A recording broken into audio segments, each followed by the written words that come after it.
Magandang gabi po mga katambay. Muli po inyong maliit na lingkod ay may mga mensaheng paabot sa ating mga minamahal na namumuno, mga leader ng ating bansa. Bukas daw po ay may bigayan ng ayuda para sa mga PWD natin na magmumula sa DSWD. Isipin nyo na lang po kung lahat tayo ng mga kabaranggayan sa buong Pilipinas, tayo ay mayroong 42,010 barangay. Kung tayo po ay gumagawa ng tama at mabuti, ano kaya magiging itsura ng Pilipinas? Sa mga kabaranggayan po nagmumula ang ikagaganda ng bansa natin. Kahit maliliit na barangay, dito po tayo magsimula ng kagandahang asal, kabutihan, at ang magiging itsura ng Pilipinas po ay siguro kahit hindi nyo disenyo napakaganda.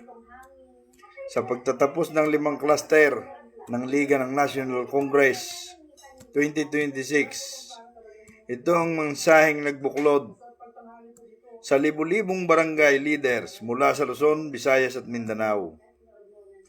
Sa NatCon 2026, pinagtibay ang isang mahalagang paniniwala na nagsisimula sa barangay at ang bawat pagkilos sa komunidad ay may mga kapangyarihang humuhubog sa kinabukasan ng bansa. Kaya po, ako'y nananawagan sa lahat po ng leader dito sa ating bansa na sana naman po ay gumawa tayo ng tama. Ang gawin po natin ay tama sa ating mga ginagawa sa ating kabaranggayan.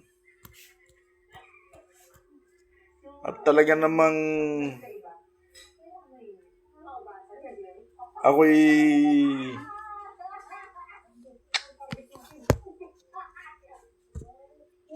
nahahabag sa ating mga babayan, sa mga maliliit na mamamayan, lalo na po sa PWD na bukas po ay may payout daw. Ay wala daw pong pwedeng representative na kumuha ng kanilang mga ibibigay na kaunting biyayang manggagaling sa DSWD.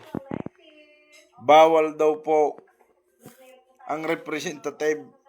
Kahit pa daw kayo ay nagapang na, kahit daw kayo naka-wheelchair pa, kahit ano pang katatayuan ninyo, ay kayo daw ang kukuha ng inyong ayuda. Ano ga po namang mayroon ang ating bansang ito?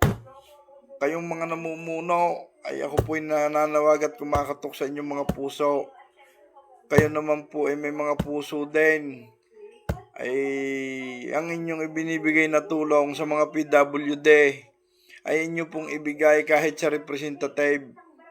Hindi po makakapaggawa ng authorization letter, lalo pa psychological problem ang kanilang problema. Kaya sana naman po ay huwag naman pong ganun ang inyong gawin. May diferensya sa utak, siya rin ang kukuha.